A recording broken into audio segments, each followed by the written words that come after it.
भारतीय जनता पार्टीचे 2 सक्रिय कार्यकर्ते माननीय मुख्यमंत्री, माननीय प्रदेश अध्यक्ष चव्हाण साहेब यांच्याकडे दिले होते आणि ती प्रदेशोन्नत नावं इकडे येणार होती, दिली गेलेली नाही असे समजते मला.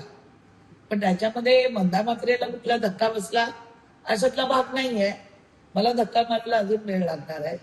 त्याच्यामुळे मला एवढंच सांगायचंय की पक्षाने दिलेले कार्यकर्त्यांना जर स्वीकृत सदस्य मिळत नसेल तर पक्ष कार्यकर्ता नेमकं काय करावं.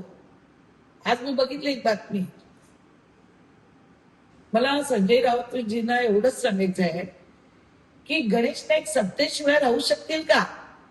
तुमच्याकडे सत्ता आहे का आता. तुमच्याकडे सत्ता गेल्यानंतर तुम्हाला टाकून गद्दारी पहिली कोणी केली शिवसेनेची. मग आले राष्ट्रवादी सगळं चंबू कंपू घेऊन. तुमच्यासाठी एक सुद्धा नगरसेवक त्यांनी सोडला नाही शिवसेनेचा निवडणूक लढवायला. संजय राऊत तुम्ही काय सांगता सगळ्यांना. त्याच्यानंतर शरद पवारकडे आले. पवार साहेबांकडे सगळं गाचा गुंडाळला, सगळं झालं, पोट भरलं, सगळं झालं.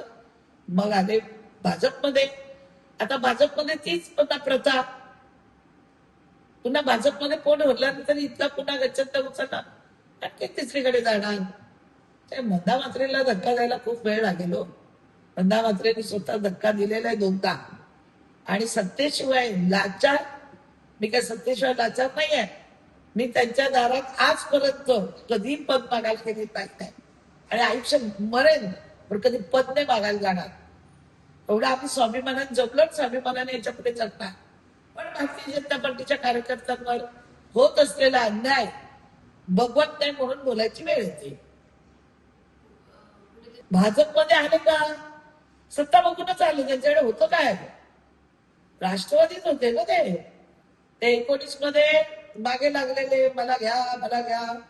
पक्षाने घेतलं, त्यांना चांगलं केलं, संघटना मजबूत झाली. आता महापौर बसला.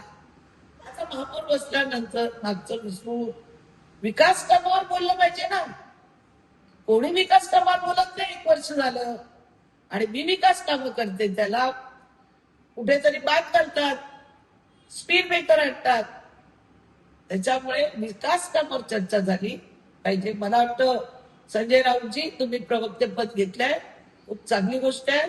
लवकरात लवकर तुम्ही त्यांना घेऊन जा अशी माझी तुम्हाला विनंती आहे. संजय राऊतांनी काय समजावं काय करावं तो त्याचा प्रश्न आहे.